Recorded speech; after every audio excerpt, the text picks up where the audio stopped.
Chairman peoples party Bilawal Bhutto ने वफाकी हुकूमत को दो टोक पैगाम दे दिया। कहते हैं पीपल्स पार्टी के जालों को मत ललकारो, सिंध का पानी और बिजली बंद कर दी गई। उन्होंने कहा सिंध के अवाम को पीपल्स पार्टी को वोट देने की सजा दी जा रही है। बाज ना आए तो बताएंगे कि वोट चोरी का बदला कैसे लिया जाता है। उन्होंने जितने वादे किए झूठ निकले।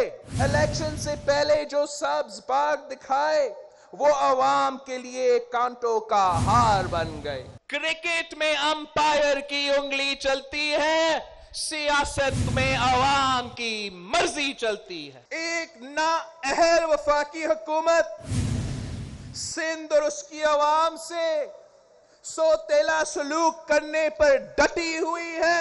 सिंध के अवाम के लिए आपने एक बार फिर करबला बर्पा कर दिया।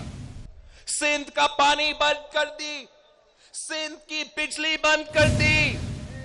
वो सिंध जहां से पूरे मुल्क को 80% गैस फराहम की जाती है, इसके अवाम को गैस से महरूम रखा गया। पाकिस्तान पीपल्स पार्टी के जियालों को मत ललकारो। अगर तुम बाज ना आए तो फिर तुम्हें सिखाएंगे कि वोट की चोरी का बदला कैसा लिया जाता है। कराची के ताजरों और सनतकारों ने गैस की अदम दस्तयाबी और टैक्स मसाइल हल न होने पर वफाकी वजीर खजाना को अपने तहफ्फुजात से आगाह कर दिया। सिराज कासिम तेली ने कहा है कि अगर FBR को ताला लगा दे तो शर्तिया 15% रेवेन्यू बढ़ जाएगा। जुबैर मोतीवाला ने कहा है कि गैस बहरान के बायस शदीद नुकसान हो रहा है। तफसीलात के लिए यह रिपोर्ट देखिए। वजीर खजाना असद उमर से मुलाकात के दौरान कराची के सनतकार फट पड़े। टैक्स नेट और गैस बहरान तहफ्फुजात का इजहार किया। मारूफ सनतकार सिराज कासिम तेली ने कहा अगर FBR को ताला लगा दें तो शर्तिया 15% रेवेन्यू बढ़ जाएगा। सिर्फ टैक्स देने वालों को ही दबाते रहे तो टैक्स नेट में मजीद इजाफा मुमकिन नहीं।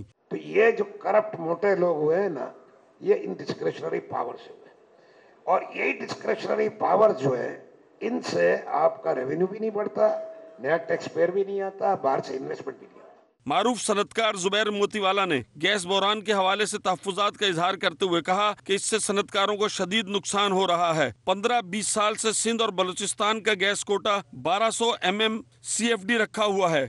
अब हम गैस की जो बात कर रहे हैं, हमारे पास गैस ही नहीं है सर। 1200 और 80 MMCF का जो कोटा है कराची का, जो सिंध बलूचिस्तान का, वो कोई 12-15 साल पहले फिक्स हुआ था। जुबैर मोतीवाला ने साथ ही कराची के साथ इम्तियाजी सलूक को खत्म करने का मुतालबा करते हुए कहा कि गुज़िश्ता माह गैस बहरान पर कराची की सनतें 16 रोज बंद रहीं और गैस न मिलने से निस्फ माह सनतों में पैदावार नहीं हो सकी।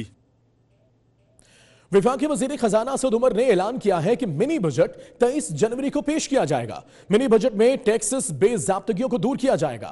टैक्सों के हवाले से हर किस्म की तब्दीली पार्लियामेंट की मंजूरी से होगी। मजीद उन्होंने क्या कहा, इस रिपोर्ट में देखते हैं। विफाकी वजीर खजाना असद उमर ने कराची चैम्बर ऑफ कॉमर्स में सनत का कात की और 23 जनवरी को मिनी बजट पेश करने का ऐलान किया। कहा फेडरल बोर्ड ऑफ रेवेन्यू के स्टैट्यूटरी रेगुलेटरी ऑर्डर्स के इजरा का इख्तियार खत्म कर दिया गया है। टैक्सों के हवाले से हर किस्म की तब्दीली पार्लियामेंट की मंजूरी से होगी। अगर आप टैक्सेशन के अंदर कोई चेंज करना चाहते हैं तो वो टैक्सेशन के अंदर जो तब्दीली है वो पार्लियामेंट के पास कर जाएं, वहां पर एक डिबेट हो और वहां से अप्रूवल हो। सनतकारों से मुलाकात के बाद मीडिया से गुफ्तगू में वजीर खजाना का कहना था कि 21वीं सदी में मईशत को निजी शोबा चलाता है, लिहाजा हमें तरजीहात के मुताबिक फैसले करने चाहिए। तिजारत के हवाले से इलाकाई मुल्कों से पाकिस्तान की तिजारत को तरजीह देंगे। जब तक आप ऐसा माहौल नहीं पैदा करेंगे कि जिसमें प्राइवेट इन्वेस्टर जो है उसको बेहतरी आगे नजर आ रही हो, तो वो चाहे कितना भी मुहिब्बे वतन क्यों ना हो, वो कारोबार जो है वो एक हद तक ही करेगा, उससे आगे नहीं करेगा। एक सवाल के जवाब में कहा कि अलीमा खान पर इल्जामात लगे, वो सुप्रीम कोर्ट गई, कोई जमहूरियत खतरे में न पड़ी। ये फर्क है नए पाकिस्तान और पुराने पाकिस्तान का कि आज वजीर आजम की बहन पर केस होता है और इन पर जुर्माना लगता है। यहाँ डाकू इतने बड़े बड़े पैसा खा गए, जब उनके ऊपर हाथ डाला जाता है, जब अरबों रुपए जो है फलूदे वालों के पास से निकलते हैं तो जमहूरियत खतरे में पड़ जाती है। वजीर खजाना ने मजीद कहा कि तहरीक इंसाफ के 5 माह मुस्लिम लीग नून और PP से बेहतर हैं। मैं कुर्सी पर जबरदस्ती नहीं बैठा, मुझे पार्टी ने वजीर बनाया। वजीर आजम समझेंगे मेरी कारकर्दगी ठीक है तो मैं काम करता रहूंगा।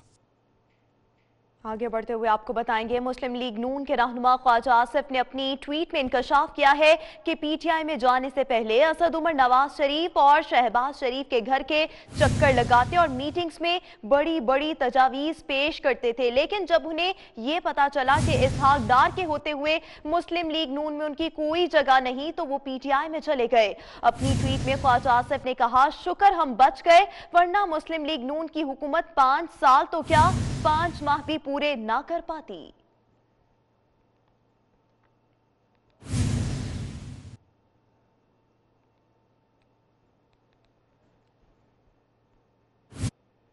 और दूसरी जानिब आपको बताएंगे, मुल्क की मुआशी सूरत हाल पर लीगी रहनुमाओं ने हुकूमत को आड़े हाथों ले लिया। मिफ्ता इस्माइल कहते हैं मईशत की ग्रोथ कम हो गई, मुल्क का कर्ज 2240 अरब रुपए से बढ़ चुका, हुकूमत नोट छापने पर मजबूर हो गई। शाहिद खाकान अब्बासी बोले, हुकूमत को नए कर्ज लेने के रिकॉर्ड तोड़ दिए, एलएनजी के प्लांट्स बंद हैं। हमारी इकॉनमी स्लो डाउन में चले गई है, ग्रोथ कम हो गई है। ये एक मईशत की बहुत बुरी बात की अलामत है कि आप हुकूमत जो है वो नोटें छापने पे मजबूर हो गई है। एक्चुअली जो कर्जा बढ़ा है वो 2.24 खरब रुपए से बढ़ा है, यानी कि 2240 अरब रुपए से इस मुल्क का कर्जा बढ़ गया है। जितना कर्जा इस हुकूमत ने अपने दौर में लिया है उसकी पाकिस्तान की तारीख में कोई मिसाल नहीं है, और अगर इसी सतह पर कर्जा लेते रहे तो और इन्होंने 5 साल मुकम्मल किए तो जो आज तक पाकिस्तान ने 70 साल में कर्जा लिया है वो दुगना हो जाएगा। फ्यूल इस्तेमाल करने वाले जो एलएनजी के प्लांट्स हैं वो बंद पड़े हैं, और जो उनसे दुगनी कीमत पर बिजली बनाते हैं फर्नेस ऑयल के प्लांट्स वो चल रहे हैं।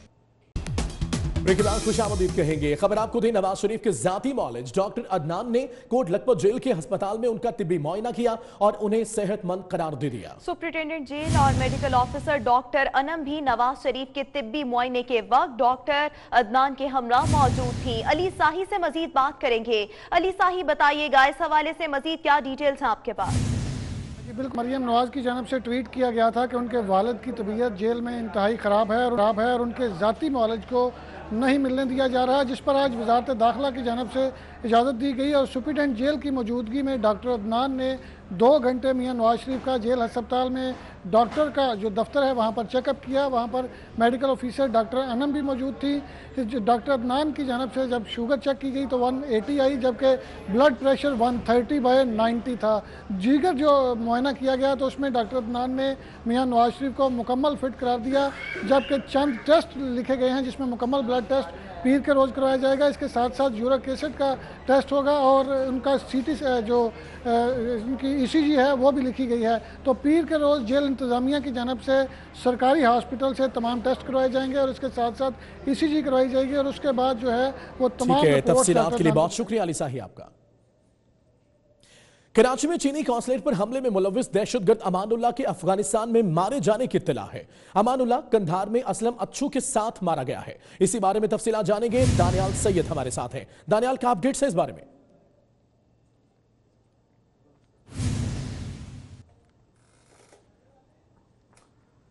जी देखिए, बिल्कुल कराची चीनी कॉन्सुलेट पर हमले में मुलव्विस जो दहशतगर्द अमानुल्लाह BLA का जो दहशतगर्द और कराची में जो कमांड कर रहा था अमानुल्लाह, जिसके घर पर तमाम के तमाम दहशतगर्द जो चीनी कॉन्सुलेट पर हमले मुलव्विस थे आके रुके थे, वही अमानुल्लाह चीनी कॉन्सुलेट पर हमले के बाद सिक्योरिटी सराय के मुताबिक वो पहले बलूचिस्तान किया और बलूचिस्तान का रास्ते से अफगानिस्तान फरार हो किया और 25 दिसंबर साल 2018 के रोज जो है एक अफगानिस्तान के शहर कंधार में खुदकुश धमाका हुआ, जिसके नतीजे में असलम अच्छू जो BLA का सरबराह कमांडर है उस समय 7 अफराद जहां भाग हुए थे और गैर मुसद्दका इतलात के मुताबिक जो हमारे जराए उनका ये कहना है कि अमानुल्लाह भी उस धमाके के नतीजे में जख्मी होता और उसके बाद वो जहां भाग हो गया। तो ये अमानुल्लाह जो चीनी कॉन्सुलेट पर हमले में मुलव्विस था, बराह रास्त असलम अच्छू का करीबी साथी था, वो चीनी कॉन्सुलेट पर हमला जब हुआ उसके बाद अफगानिस्तान फरार हो गया और उसके बाद धमाके के नतीजे में जो है वो हलाक भी हुआ। दूसरी जानिब जो अमानुल्लाह है उसके बारे में कहा जाता है कि अमानुल्लाह के हमला जब चीनी कॉन्सुलेट पर जब हमला हुआ, जब उसके बाद वो बलूचिस्तान और अफगानिस्तान फरार हुआ तो अमानुल्लाह का जो साला था शाहजेब, उसके हाथ में कमांड दी गई थी BLA कराची की और वो उसकी सरबराही कर रहा था जो वो बताया जाता है कि चीनी कॉन्सुलेट पर हमले का वो सहूलतकार भी था, लेकिन मास्टरमाइंड असलम अच्छू जो 25 दिसंबर साल 2018 को अफगानिस्तान के शहर कंधार में हलाक हुआ था एक खुदकुश धमाके में, उसी धमाके के नतीजे में अमानुल्लाह भी हलाक हुआ था। और ठीक है, बहुत शुक्रिया दानियाल सैयद। वफाकी वज़ीर इत्तलात फवाद चौधरी का कहना है कि हुकूमत की पॉलिसी तिजारत है, कर्जा नहीं। करप्शन के बायस आज मुल्क में अस्पताल और स्कूल नहीं। नवाज शरीफ ने कागजी कंपनियां बनाकर मनी लॉन्ड्रिंग की। हर शख्स कहता है कुछ ले देकर मामला खत्म करा लें। इमरान खान उनके दबाव में नहीं आएंगे। वो मंगला में तकरीब से खिताब कर रहे थे। हमारे पास यहाँ पे अगर अस्पताल नहीं है, हमारे पास स्कूल नहीं है, हमारे पास टीचर नहीं है, तो उसकी वजह यह है कि यहाँ पे करप्शन है और इन लोगों ने पाकिस्तान का पैसा चोरी किया और पाकिस्तान के पैसे को बाहर लेके गए। हर बंदा रोज उठ के कहता है और नहीं जी देखें फिर असेंबली भी तो चलानी होती है, इनसे कुछ लो दो चला के कर लो। और एक कुछ कहते हैं कि जी और नहीं तो हाथ थोला कराया करो जी, हमें सियासत बड़ी तल्ख हो जाती है। तो मैं उनसे ये कहता हूँ कि भाई बात सुनिए, अगर हमने इमरान खान को वज़ीर-ए-आज़म फिर बनाना ही क्यों था अगर हमने ले दे के चलनी पॉलिसी चलानी थी। तो प्राइम मिनिस्टर इनके दबाव में नहीं आए। Chairman NAB justice retired Javed Iqbal का कहना है कि मेगा करप्शन के मुकदमात को मंतकी अंजाम तक पहुंचाना नैब की अव्वलीन तरजीह है। मुल्क में बदउनवानी दीमक से बढ़कर नासूर की सूरत इख्तियार कर चुकी है। करप्शन को जड़ से उखाड़ फेंकना वक्त की अहम जरूरत है। नैब ने मुल्क से बदउनवानी के खात्मे के लिए भरपूर इकदाम उठाए हैं। नैब का किसी गिरोह या सियासी जमात से कोई ताल्लुक नहीं।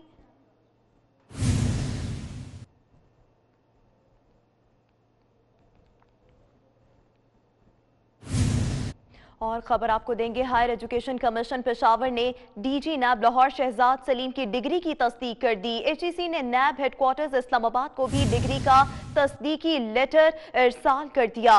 डीजी नैब लाहौर शहजाद सलीम की एमएससी कंप्यूटर साइंस की degree HEC regional centre Peshawar से तस्दीक की गई। आपको बताते चलें ये सूरत हाल, ये डिग्री अब तस्दीक की जाएगी। हायर एजुकेशन कमीशन पेशावर ने डीजी नैब लाहौर शहजाद सलीम की डिग्री की तस्दीक कर दी है।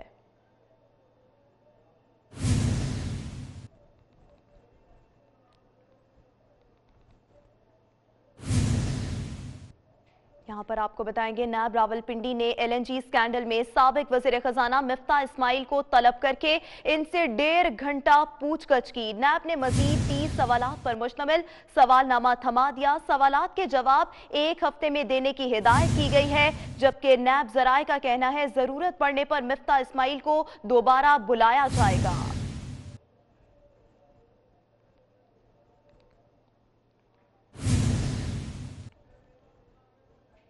बादब बामुलाहिजा होशियार वज़ीर आला पंजाब आ रहे हैं। गुजरावाला आमद पर वज़ीर आला उस्मान बुज़दार का शाहाना प्रोटोकॉल। पुलिस लाइन से सिविल अस्पताल तक चंद 100 मीटर फासले पर 1 दर्जन से ज्यादा गाड़ियों का काफिला साथ मौजूद रहा। प्रोटोकॉल के बायस शहर की सड़कें बंद रखी गईं, जिसकी वजह से शदीद ट्रैफिक जैम रहा और शहरियों को शदीद मुश्किलात का सामना करना पड़ा।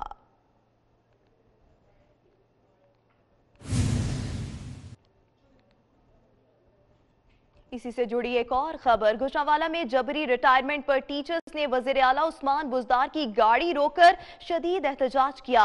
खवातीन टीचर्स बकायाजात और नौकरी बहाली के लिए दुहाइयां देती रहीं। वज़ीर आला पंजाब उस्मान बुज़दार मुतासिरा टीचर की इल्तिजाज सुने बगैर वहां से रवाना हो गए। तो आपको बताते चलें, ये सूरत हाल देखने में आई गुजरांवाला में आज जब वज़ीर आला पंजाब उस्मान बुज़दार गए तो एक तो उनका शाहाना प्रोटोकॉल था और दूसरी जानिब ये सूरत हाल में आई कि जबरी रिटायरमेंट पर टीचर्स ने वज़ीर आला पंजाब उस्मान बुज़दार की गाड़ी रोककर शदीद एहतजाज रिकॉर्ड कराया। और मनाज़र में भी आप ये मुलाहिजा कर सकते हैं कि एक खातून टीचर यहाँ पर खड़ी हुई है, वज़ीर आला पंजाब उस्मान बुज़दार की ये गाड़ी है और अपना एहतजाज रिकॉर्ड करा रही है। खवातीन टीचर्स बकायाजात और नौकरी बहाली के लिए दुहाइयां देती रही।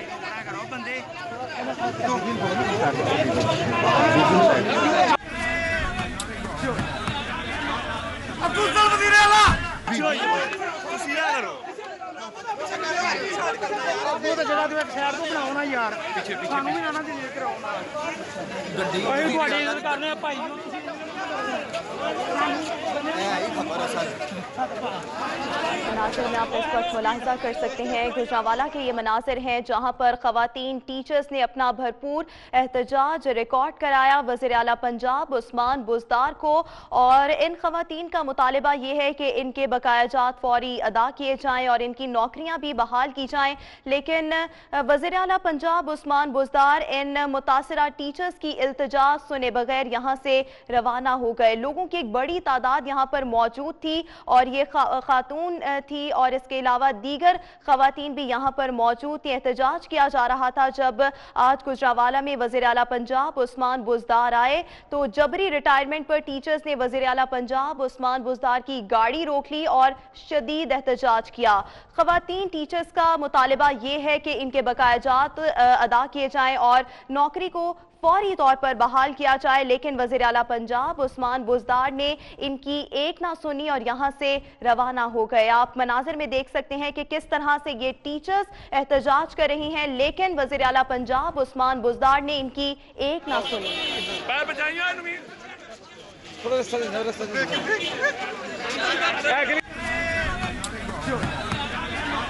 आपको बताते चलिए गुजरांवाला में ये सूरत हाल देखने में आई, जबरी रिटायरमेंट पर टीचर्स का ये एहतजाज, लेकिन वज़ीर आला ने एक ना सुनी।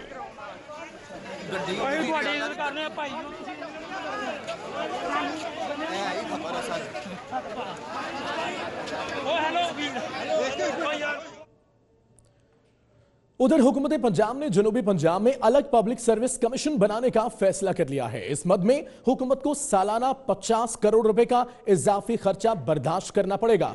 इसी हवाले से बात करते हैं, हमारे नुमाइंदे अली रामे हमारे साथ होंगे। अली रामे बताएगा क्या इकदाम किए गए हैं इस हवाले से। जब से अहकाम जारी किए गए कि साउथ पंजाब में अलग से मिनी सेक्रेटेरिएट बनाया जाएगा तो पब्लिक सर्विस कमीशन के में उनको भी अहकाम जारी किए गए कि वहाँ पर रीजनल ऑफिस तो काम कर रहे हैं लेकिन एक हेडक्वार्टर जो है वो वहाँ पर तामीर किया जाए। तो इस पर जो उन्होंने प्रपोजल तैयार किया है और वो जो वज़ीर आला पंजाब को समरी साल किया उसमें बताया गया कि अगर जनूबी पंजाब में पब्लिक सर्विस कमीशन का हेडक्वार्टर बनाया जाएगा तो उसके लिए सालाना 50 करोड़ रुपए के अखराजात हुकूमत पंजाब को बर्दाश्त करना पड़ेंगे। क्या उनके पास इतनी सकत है कि वो बजट से इतना अखराजात जो है वो कर सके। तो इसमें जो अफसरान की लिस्ट जो फ्राहम की गई है अवान वज़ीर आला को, उसमें कहा गया कि 300 से ज़ायद अफसरान और मुलाजमीन वहाँ पर काम करेंगे और उनके लिए वहाँ पर 25 से ज़्यादा की गाड़ियाँ जो है वो भी खरीदी जाएंगी और इन तमाम तरह की लागत का तखमीना जो है लगा कर तमाम तरह अखराजात जो हैं जिसमें जो अफसरान और मुलाजमीन उनकी सालाना जो तनख्वाह होगी वो 23 करोड़ और जबकि 20 करोड़ से ज़्यादा के अखराजात जो हैं वो सिर्फ वहाँ पर ऑपरेशनल के अखराजात होंगे public service commission south Punjab headquarter के। तो ये तमाम तर प्रपोजल बना के हुकूमत पंजाब को भेज दिया है कि पंजाब हुकूमत इतने अखराजात बर्दाश्त करेगी जब साउथ पंजाब का बजट भेज दिया है। बहुत शुक्रिया अली रामे आपका। ऊंची दुकान फीका पकवान, पंजाब फूड अथॉरिटी ने कमर कस ली। 3, 4 और 5 स्टार होटल्स में चेकिंग का आगाज कर दिया है। इसी बारे में मजीद तफसीलात जानेंगे नुमाइंदा 24 न्यूज इमरान यूनुस से। इमरान बताइएगा क्या कार्रवाई अमल में लाई गई है पंजाब फूड अथॉरिटी की जानिब से।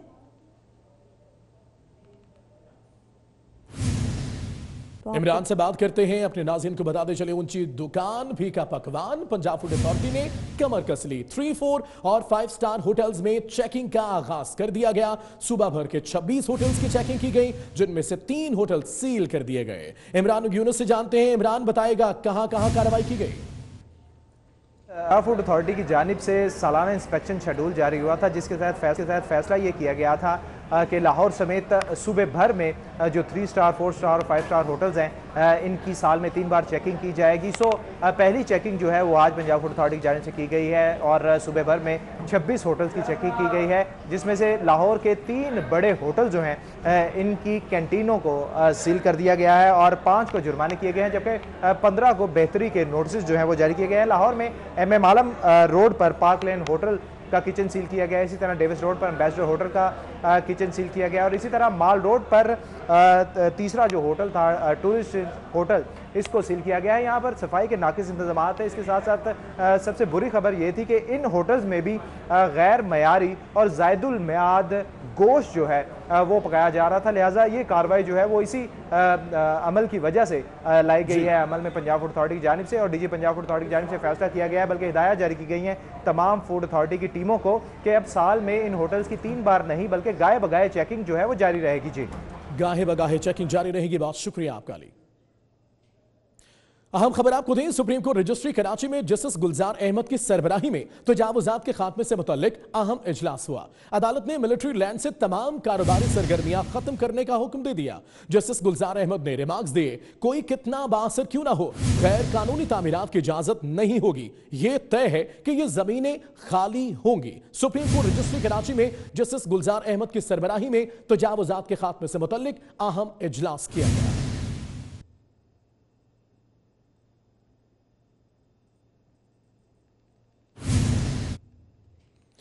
उधर municipal commissioner Karachi doctor Saifur Rahman ने मीडिया से गुफ्तगू करते हुए कहा कि सुप्रीम कोर्ट ने फुटपाथों और ग्रीन बेल्ट्स पर कायम नर्सरियों के खात्मे का हुक्म दिया है। उनका कहना है कि केएमसी और दीगर इदारों के साथ मिलकर तेजी से काम हो रहा है। अजीज भट्टी पार्क, हिल पार्क तजावुजात ऑपरेशन भी तरतीब दिया जा रहा है। उन्होंने मजीद क्या कहा, आप भी देखिए। इंतजामिया और केएमसी के साथ मिलकर बहुत तेज़ी से काम कर रहे हैं और नेक्स्ट में वो बताएंगे। केएमसी का ऑलमोस्ट मोर देन 90% बिल्कुल खाली हो चुके हैं। उसमें एक बाग इब्न कासिम पे एक प्लॉट पे हमारे एक इंक्रोचमेंट थी, वो हम साफ़ कर रहे हैं। अजीज़ भट्टी पार्क है, हिल पार्क का कल विज़िट किया था कमिश्नर साहब और BCHS सोसाइटी के साथ, उसका भी पूरा प्लान बन चुका है। इसके साथ साथ जो किडनी हिल पार्क है उस पर भी हम काम कर रहे हैं, उसकी तमाम रिपोर्ट्स हमने जमा करा दी। बिछड़ा कुछ इस अदाज से कि रुत ही बदल गई। एक शख्स सारे शहर को वीरान कर गया। बिलाशुबा पाक फौज ने इस मुल्क की खातिर बेशुमार और लाजवाल कुर्बानियां दी हैं। आज के दिन कलोरकोट के 23 साला नौजवान मोहम्मद तौकीर अब्बास शहीद ने मुल्क की खातिर अपनी जान का नजराना पेश किया। मजीद जानते हैं अपने नुमाइंदे वकास खालिद से। जी वकास। जी बिल्कुल, बिछड़ा वो कुछ इस अदा से कि रुत ही बदल गई। एक शख्स सारे शहर को वीरान कर गया। अगर करूं पाक फ़ौज की तो बिलाशुबा पाक फ़ौज की इस मुल्क की खातिर बेशुमार और लाजवाल कुर्बानियाँ हैं। और इसी तरह 23 साला मोहम्मद तौकीर जिसने अपनी कीमती जान का नजराना पेश किया इस मुल्क की खातिर, इस कौम की खातिर, जिस पर उसकी हुकूमत पाकिस्तान की तरफ से तमगा बसालत भी दिया गया। और मैं इस वक्त मौजूद हूँ मोहम्मद तौकीर के घर पर और मेरे साथ मौजूद हैं मोहम्मद तौकीर के वालिद। उनसे इस हवाले से बात करेंगे। सर ये बताएं कि आपके बेटे ने इस मुल्क और इस कौम की खातिर अपनी कीमती जान का नजराना पेश किया, तो आपके क्या एहसास और क्या जज्बात होते हैं कि आप एक शहीद के जो है वालिद हैं? मैं शहीद के वालिद मैंने फख्र है कि मेरे बच्चे जड़ा था मुल्क की खातिर, कौम की खातिर कुर्बानी दी और मैं फख्र ना लादा अपने। अगर मुल्क की खातिर ज़रूरत हो मेरे बच्चे की, और भी मेरे बच्चे थे वो भी। जी, जैसा कि आपने सुना मोहम्मद तौकीर के वालिद का सर फ़ख्र से बुलंद था और उनका कहना था कि बिलाशुबा मुझे एक शहीद के वालिद होने के नाते मुझे फ़ख्र है और अगर आइंदा भी पाकिस्तान और इस मुल्क की खातिर ज़रूरत पड़ी तो मेरा और एक और बेटा भी है, मैं उसको भी इसके लिए पेश कर दूँगा। जी आगे बढ़ेंगे और कुछ बात करेंगे मौसम की। मुल्क के मुख्तलिफ इलाकों में बारिश और बर्फबारी का सिलसिला जारी है। बर्फबारी के बायस पहाड़ों ने सफेद चादर ओढ़ ली, जबकि लवारी टनल बंद हो गई है। सयाहती मकामात नारान कागान में तकरीबन 4 फीट तक बर्फ पड़ी है। कोहिस्तान में लैंडस्लाइडिंग से शाहराहे कराकरम ट्रैफिक के लिए बंद कर दी गई है। सकरदू, मरी, गिलियात, कालाम और वादी नीलम में बर्फ की तहें जम गईं। बारिश से सर्दी की शिद्दत में इजाफा हो गया। तो आपको बताते चलें, मुल्क के बेशतर इलाके इस वक्त सर्दी की शदीद लपेट में है। मुल्क के मुख्तलिफ इलाकों में बारिश और कई इलाकों में बर्फबारी का ये सिलसिला है जो थमने का नाम नहीं ले रहा और बर्फबारी के बायस मुख्तलिफ इलाकों में सर्दी की शिद्दत में इजाफा हो चुका है।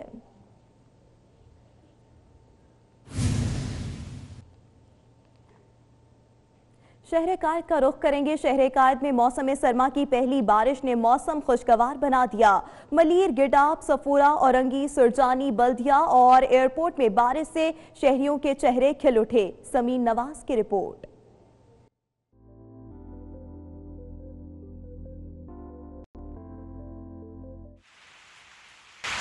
आज सुबह शहर कायद में हल्की बारिश और बूंदाबांदी से मौसम खुशगवार हो गया और जाती हुई सर्दी थम गई। कराची के इलाके मलीर, गडाब, सफूरा, औरंगी, सुरजानी, बल्दिया, गुलशन हदीद और एयरपोर्ट के अतराफ में सुबह होने वाली हल्की बारिश से शहरियों के चेहरे खिल उठे। महकमा मौसमियात के मुताबिक आइंदा 24 घंटों के दौरान शहर कायद में मतला अब्र आलूद रहेगा, जबकि सुबह और रात के औकात में मौसम सर्द और खुनक रहेगा। आज कराची में कम से कम दर्जा हरारत 14 डिग्री सेंटीग्रेड रिकॉर्ड किया गया। शुमाल मशरकी सिमत से आने वाली हवाओं की रफ्तार 12 से 28 किलोमीटर फी घंटा रिकॉर्ड की गई और हवा में नमी का तनासुब 45% रहा। और बर्फबारी ने हंगू के बुलंद तरीन इलाके समाना की खूबसूरती में मजीद इजाफा कर दिया। सयाहों ने बड़ी तादाद में समाना का रुख कर लिया। मजीद जानेंगे सैयद अदनान से। अदनान, बताइएगा खूबसूरती के क्या मनाजिर हैं इस वक्त समाना में? जी बिल्कुल, समाना जो है मरी सी कम नहीं है। ये समाना हंगू के जो है 3000 हाइट पर है। यहाँ लोग जो है दूर दराज इलाकों से यहाँ आ रहे हैं, पेशावर, कोहाट, दीगर इलाकों से यहाँ जो है लोग आ रहे हैं और यहाँ इंजॉय करने के लिए लोग जो है पिकनिक प्रोग्राम्स कर रहे हैं। ये समाना जो है ये औरंगज़ई एजेंसी की सरहदी बॉर्डर पे है और यहाँ जो है बर्फबारी भी होता है और लोग जो है इंजॉय करने के लिए यहाँ आ रहे हैं। होटल भी मौजूद है यहाँ और लोगों के लिए जो सहूलत फराहम की गई है खैबर पख्तूनख्वा पुलिस की तरफ से भी रोड। ठीक है, बहुत शुक्रिया सैयद अदनान आपका। उधर यूरोप के मुख्तलिफ हिस्सों में शदीद बर्फबारी और उसके नतीजे में रौनुमा होने वाले हादसात में पिछले 10 दिनों के दौरान 26 अफराद हलाक हुए। बर्फबारी के सबब बल्कान खित्ते के कई ममालिक में निज़ाम जिंदगी मफलूज होकर रह गया, जबकि जर्मनी के जनूबी इलाकों और ऑस्ट्रिया में भी कई अहम शाहराहें बंद हैं। हुकाम सड़कें और गुजरगाहें साफ करने का काम में मसरूफ है। ताहम महकमा मौसमियात ने मजीद बर्फबारी की पेशगोई की है।